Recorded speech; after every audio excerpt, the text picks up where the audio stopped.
Bonsoir à toutes et à tous. Moi, je voudrais vous parler d'un aspect des politiques de développement, qui est cette question du choix des modèles alimentaires et agricoles qu'on a, qui sont, comme l'a évoqué ma voisine, peuvent être en tout cas un véritable outil de lutte contre la pauvreté, contre la faim, et aussi un outil de préservation des ressources naturelles. On a en France, en Europe, beaucoup de mal à remettre en question notre modèle agricole, qui a été une des grandes composantes de la construction européenne, même si on en voit en fait aujourd'hui les limites, notamment sociales et environnementales, puisqu'on assiste quand même à une dégradation des ressources naturelles assez galopante en Europe et particulièrement inquiétante. Et en même temps, on a eu depuis longtemps un exode rural massif qui a laissé des régions entières assez exsangues. Et l'agriculture familiale, qui, je tiens à souligner, n'est pas un archaïsme du tout, qui peut être une agriculture tout à fait moderne en fait, et non seulement moderne, mais en plus très performante, avec des rendements comparables en fait à ceux de modèles agricoles industriels. Cette agriculture familiale, c'est vraiment en fait elle présente vraiment des avantages comparatifs en termes de développement dans de nombreux pays, notamment l'Afrique, en particulier l'Afrique subsaharienne que je connais plus, parce qu'elle répond en fait à trois fonctions principales, qui sont d'une part de nourrir bien sûr les populations, mais aussi de gérer sa source naturelle et de fournir l'emploi. Pour finir cette introduction aussi, elle est importante parce qu'il faut prendre conscience du fait qu'actuellement, dans le monde, et ça on le voit peu d'ici, 40% de la population active mondiale, c'est-à-dire près de plus d'un milliard et demi de personnes, sont des petits producteurs, qu'ils soient éleveurs, agriculteurs, pêcheurs. 40% de la population active mondiale. Il y a beaucoup de nombreux pays, si on prend l'Inde, le Niger par exemple, c'est plutôt 70 à 80% de la population. Donc l'agriculture est aujourd'hui le premier employeur au monde. Et donc ces questions d'agriculture ne sont pas du tout anecdotiques. En fait, c'est même nous qui sommes un peu une exception à avoir des modèles de société dans lesquels il y a probablement 2% peut-être d'actifs agricoles. Cette première fonction cette agriculture aussi produit actuellement 60% en fait, de l'alimentation qui est consommée dans le monde. Donc non seulement c'est le premier employeur, mais c'est aussi la première source d'alimentation, contrairement à ce qu'on pense souvent. Et ce modèle d'agriculture paysanne, et je tiens à souligner que le terme paysan n'a aucune connotation négative. Ce modèle d'agriculture paysanne, en fait, il est vraiment du coup majoritaire, puisque c'est 84% des exploitations agricoles au monde qui font moins de 2 hectares, qui sont vraiment des petites exploitations, très loin de ce qu'on peut connaître ici. Comme je le disais, donc cette fonction de nourrir les villes et les campagnes, c'est le véritable enjeu en fait, de la sécurité alimentaire, c'est quand même de diminuer la dépendance ou la vulnérabilité des pays les plus pauvres, des populations les plus pauvres, notamment à la fluctuation des prix agricoles ou aux importations. En fait, notre probabilité que ce soit police, comme on peut voir avec les émeutes de la faim dans les années 2007 et 2008. Surtout si on prend en compte si on prend en compte la démographie, simplement, en fait, on sera 9 milliards sur Terre en 2050. On sait qu'il y a actuellement 840 millions de personnes qui souffrent encore de la faim dans le monde. Et encore, là, c'est vraiment en fait, la faim au sens le plus strict du terme. Je ne parle pas des carences alimentaires ou de ce genre de questions. Et on peut supposer que les changements climatiques, malheureusement, que ce chiffre peut augmenter de 600 millions de personnes en fait, d'ici à la fin du siècle. Cette agriculture familiale, elle est aujourd'hui peu accompagnée et très ignorée, et elle dispose en fait de marges de progression, de gains de productivité possibles qui sont très importants par rapport au modèle qu'on a actuellement, et on voit en fait dans l'agriculture par rapport industrielle des gains de productivité qui déclinent en fait de façon assez constante. Sa deuxième fonction, au-delà de l'enjeu de sécurité alimentaire, c'est la gestion des ressources naturelles. Parce que quand on est dans une logique familiale, dans une logique de transmission en fait, du patrimoine agricole et du patrimoine productif, et donc les petits producteurs agriculteurs ont tout intérêt en fait, à laisser à leurs enfants simplement une terre qui soit vivante, qui soit en bonne santé. Voilà ce qui explique aussi éventuellement l'intérêt qu'on voit très marqué dans les pays en développement pour des pratiques agroécologiques par exemple, des pratiques agricoles qui permettent d'atteindre des rendements nécessaires pour développer le revenu des producteurs, mais aussi de respecter vraiment les écosystèmes et d'utiliser au maximum ces écosystèmes. Et le troisième enjeu, c'est celui de l'emploi et de la lutte contre la pauvreté dans ce contexte d'une forte croissance démographique. Parce qu'on sait que d'ici à 2025 c'est pas très loin, c'est 10 ans, il va falloir en fait intégrer en Afrique 330 millions à peu près de jeunes sur le marché de l'emploi et plus de 500 millions en Asie, et notamment beaucoup dans des zones rurales. Et contrairement à ce qu'on peut croire intuitivement, en fait, beaucoup de zones rurales en Afrique ne se développent pas sous l'effet de l'exode rural. En fait, il y a quand même une croissance de la population forte dans les zones rurales, encore plus forte dans les zones urbaines. Voilà. Donc si on ne parvient pas à répondre à ce triple défi, en fait, qui est quand même celui du XXIe siècle, de gérer correctement nos ressources naturelles, de fournir de l'emploi et des revenus à une population croissante, tout en parvenant à nourrir tout le monde, on va aller vers une situation qui sera particulièrement instable. En fait, ce sera une vraie source de conflits vraiment majeurs dans le monde. Un des grands paradoxes de l'agriculture aujourd'hui dans le monde, des alimentations, c'est que, comme je disais, cette agriculture produit 70% de notre alimentation qu'on consomme, alors que les petits producteurs sont les premiers touchés par la faim. C'est-à-dire que sur les 840 millions de personnes que j'évoquais qui souffrent de faim aujourd'hui, il y en a les 3/4 qui sont des petits producteurs vivant en zone rurale environ, et qui vivent d'une agriculture ouvrière, qui se retrouvent obligés souvent de vendre leur production pour subvenir aux besoins de leur famille et qui connaissent donc des périodes de soudure pendant lesquelles leurs réserves alimentaires sont épuisées, ce qui les oblige aussi à s'endetter quand ils le peuvent. Donc là, j'essaie de vous représenter un peu cette idée qu'en fait, cette agriculture familiale et paysanne est vraiment au cœur d'une approche fondée sur un développement durable, c'est à la fois social, environnemental et économique, et que c'est ce type d'approche qui permet en fait de répondre en même temps à plusieurs des grands défis auxquels s'attaquent les politiques de développement. Voilà. Alors, je vais mettre la suivante. C'est une agriculture qui de manière historique, connaît beaucoup de limites, contraintes, puisqu'en fait elle est très, notamment ses performances économiques, mais elle est très méconnue, elle souffre d'un certain mépris dans les pays les plus pauvres, qui est lié aussi à l'exportation du modèle d'agriculture qu'on a su mettre en place. Et donc elle est perçue comme étant très archaïque, issue d'un autre temps, pas moderne, etc. Son potentiel en fait est largement sous-estimé en général par des décideurs politiques. Ce qui a conduit à mettre en place des politiques agricoles, des politiques de développement qui ont été souvent contraires en fait aux intérêts des paysans, de très larges franges de ces populations, et qui a conduit en fait à un gros déficit de services, d'infrastructures adaptées.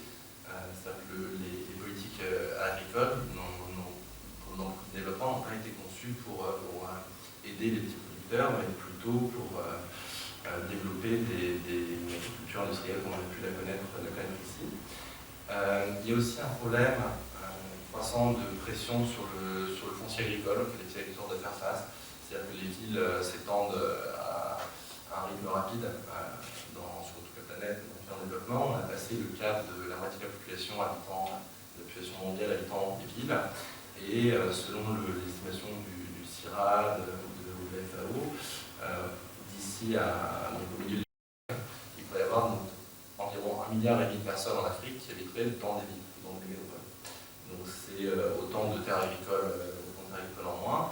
Par ailleurs, comme je l'ai dit, les choix politiques amènent souvent à exproprier des petits producteurs au profit de grandes exploitations, de la construction de grandes exploitations agricoles.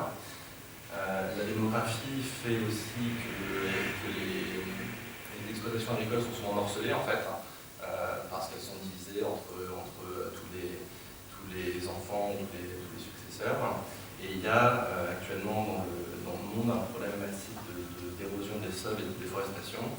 fait qu'en fait, près alors je crois que c'est 12 millions d'hectares de forêt sont rasés chaque année, et à peu près autant de surface agricole est dégradée, souvent par des effets de mauvaises pratiques agricoles, mais pas uniquement. Donc c'est à peu près la moitié de la surface de la France, en fait, tous les ans, qui est attaquée en fait, sur le territoire. Voilà. Et donc le problème aussi de la variabilité des prix qu'on a pu connaître, notamment qui était une des causes des émeutes de la faim, pénalise énormément ces petits producteurs qui ont besoin d'un cadre relativement stable pour pouvoir se développer. Et enfin, ils éprouvent de grandes difficultés, et c'est lié aussi à nos politiques. Ils éprouvent de grandes difficultés à accéder au marché, parce que souvent en concurrence avec notre agriculture qui connaît des économies d'échelle bien supérieures et qui peut donc exporter à des prix bruyants en fait largement inférieurs. Ce qui rend encore plus difficile du coup l'accès notamment au marché urbain pour les petits producteurs de zone rurale en Afrique. Voilà. Et ça en fait, ça c'est aussi la conséquence un peu de ce que vous avez dit tout à l'heure, des ajustements structurels des années 90, parce que le secteur agricole a fait les frais de ces ajustements structurels assez largement. C'est la période où on a vu disparaître aussi notamment beaucoup de services de vulgarisation et d'accompagnement qui étaient tournés vers les petits producteurs et qui ont été assez largement sapés au profit d'une spécialisation en fait, de la production agricole.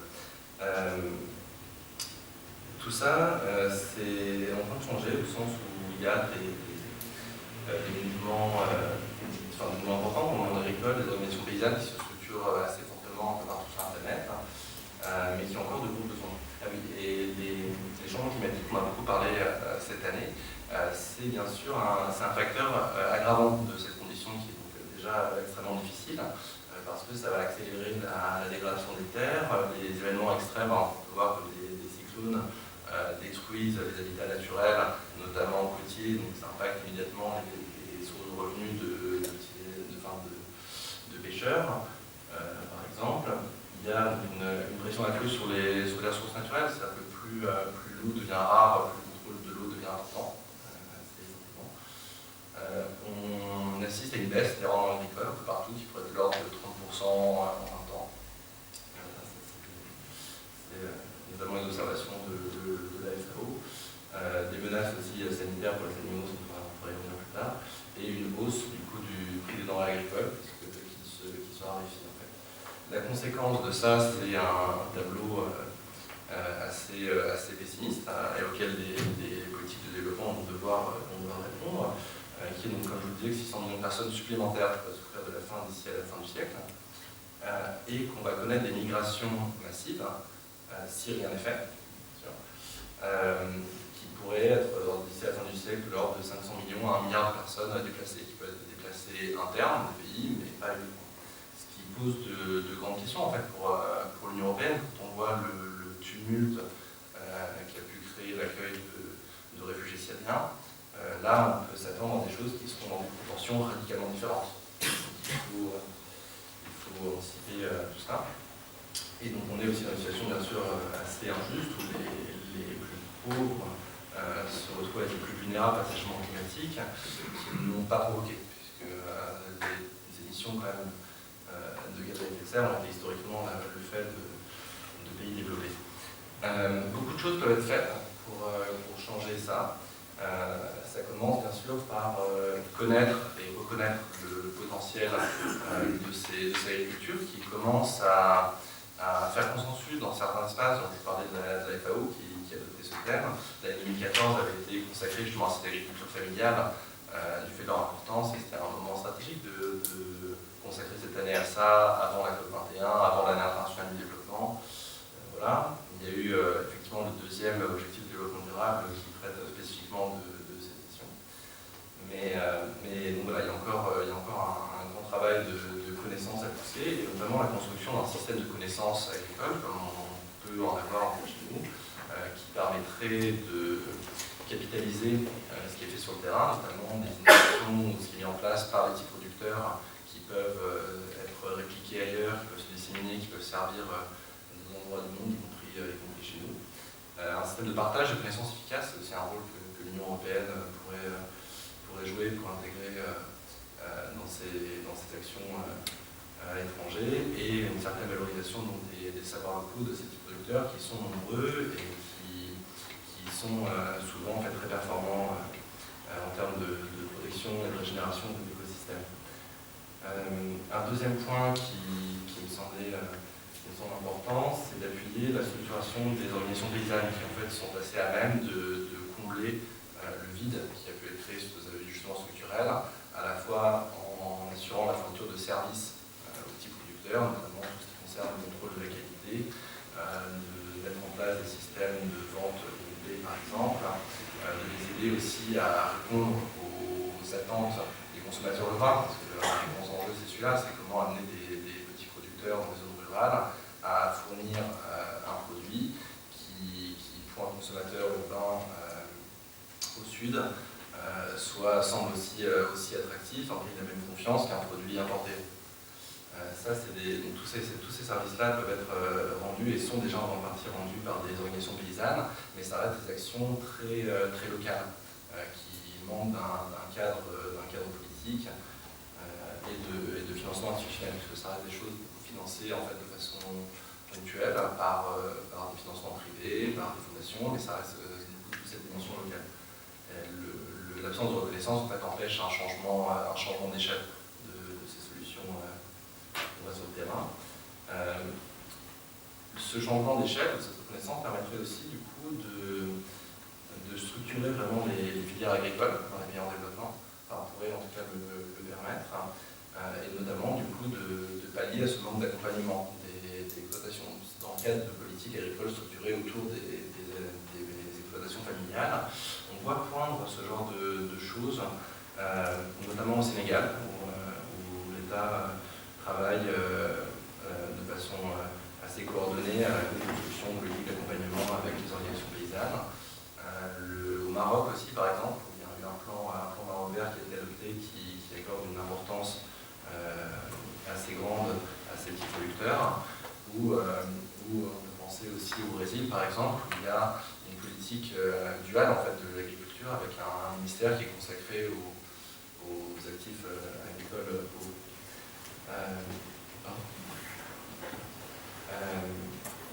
Derrière, il y a des questions importantes dont je vous parlais d'accès au marché, comment faire pour que ces productions locales puissent nourrir les zones urbaines, ce qui est encore très compliqué. L'accès aux semences aussi, qui est un problème majeur pour les producteurs, notamment l'utilisation des semences rustiques, qui n'est pas exactement la tendance actuelle dans le monde. D'accès aux fonciers, qui suit des dépressions dont je parlais, au crédit, parce que une des grandes différences entre notre agriculture sûrement et l'agriculture des agricultures des pays en développement, l'agriculture vivrière, c'est ce problème pour accéder à des financements, pour pouvoir investir, pour pouvoir développer les activités. Et bien sûr des services du coup notamment de conseils et d'infrastructures adaptées. Par ailleurs, une différence majeure aussi, mais qui est centrale quand on parle de développement, c'est l'absence de protection sociale des producteurs dans les pays en développement, qui du coup implique bien sûr des coûts supplémentaires et d'autant d'investissement possible en fait, dans l'exploitation, dans l'amélioration de leur revenu. Enfin, le foncier est un problème assez majeur, parce que nous on a la SAFER, on a des CAPAS, des choses comme ça, ce qui n'existe absolument pas dans tous les pays, et pourtant nécessaire au développement aussi d'une système agricole solide. Et enfin, il y a cette question qui a émergé pendant la COP 21, qui n'est toujours pas réglée, de comment financer l'adaptation au changement climatique, non pas l'atténuation de notre empreinte, la mise en place de nouvelles technologies plus propres, mais réellement de savoir comment financer la protection de ces populations face à toutes les conséquences qu'on connaît. Ce que l'idée derrière, c'est des enjeux vraiment en termes de stabilité en fait, du monde agriculture familiale. C'est-à-dire qu'on sait maintenant que beaucoup de conflits ont des causes profondes environnementales. On sait par exemple, il y a eu des travaux très intéressants du Comité des Nations Unies de lutte contre la déforestation présentation sur la sécheresse qui a frappé la Syrie avant le début du conflit. Il y a eu 2 ans de sécheresse terrible et qui ont amené beaucoup de petits producteurs à émigrer vers plus d'un million de producteurs qui sont venus en fait s'ajouter aux réfugiés irakiens qui étaient déjà là, ce qui a contribué à en faire une situation d'autant plus instable. On peut supposer, alors, bien sûr, je ne suis pas devin, mais que si les producteurs avaient eu les infrastructures, les services nécessaires pour pouvoir faire face à cette sécheresse, la situation aurait peut-être été différente. On assiste aussi à ce genre de tension très forte autour du lac Tchad. Parce qu'il faut savoir que la surface du lac Tchad a diminué de presque 80%, même plus je crois.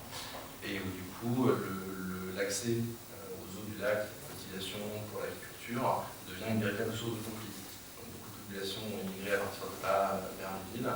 Et ça a eu un impact direct en termes d'augmentation de la pauvreté en fait, dans la région. Donc toutes ces... Je vais me dépêcher. Alors, en fait, il y a, si vous voulez, des exemples de projets qui peuvent être mis en œuvre. J'avais apporté des publications qui étaient à l'entrée, qui illustrent un peu le type de projet qui soutient la Fondation de France dans ses programmes. On a un programme consacré donc, à cet appui aux petits producteurs en Afrique de l'Ouest pour les aider à accéder au marché urbain. Voilà, vous pouvez trouver tout ça sur le site internet. On lance une quarantaine de projets par an. Et en fait, ce que je voulais dire en conclusion, c'est que c'est un enjeu qui est, il me semble, éminemment européen, au sens où on ne peut pas attendre forcément des pays développés qui parviennent à réussir un développement avec une agriculture qui ne soit pas dépendante d'énergie fossile, qui soit locale, etc. Si nous-mêmes on est incapable de le faire, ou en tout cas de l'amorcer. D'où la nécessité de réfléchir à nos propres systèmes alimentaires, à la façon dont on les voit, et peut-être d'opter pour une approche systémique centrée vraiment sur la durabilité de ces systèmes alimentaires. C'est une durabilité à la fois économique, sociale, environnementale, culturelle aussi en termes de santé. Ça se traduit bien sûr dans la PAC, et dans le verdissement de la PAC, qui est peut-être un premier pas dans ce sens-là, mais aussi dans le transfert des fonds structurels en partie aux régions. Il y a beaucoup de régions en France notamment qui souhaitent expérimenter des choses en termes d'alimentation, de surface, etc. et qui se demandent encore dans quelle mesure ces fonds structurels pourront être alloués à ces projets sur leur territoire. Ensuite, bien sûr, il est très important et ça c'est une question de cohérence des politiques européennes, de ne pas forcément promouvoir un modèle qui a fonctionné pour nous mais qui ne présente pas de mêmes avantages comparatifs dans des pays en développement et n'est pas forcément adapté au contexte de ces pays, surtout quand il nécessite éventuellement des investissements industriels qu'on a beaucoup de mal à mobiliser et que ces pays sont pas toujours capables de mobiliser par eux-mêmes, alors que soutenir une agriculture paysanne peut en fait revenir beaucoup moins cher pour ces pays en ayant des conséquences très bénéfiques, je vous le disais, au plan social, au plan économique et au plan environnemental. Donc il y a c'est des choix, mais c'est vrai que exporter notre modèle, notamment par nos politiques commerciales, va forcément être un export rentable à long terme. Donc l'idée, c'est quand même de chercher un équilibre entre les différents modèles de production, c'est pas soit paysanne, soit industrielle, et des régions qui sont plus ou moins adaptées à chaque type d'agriculture.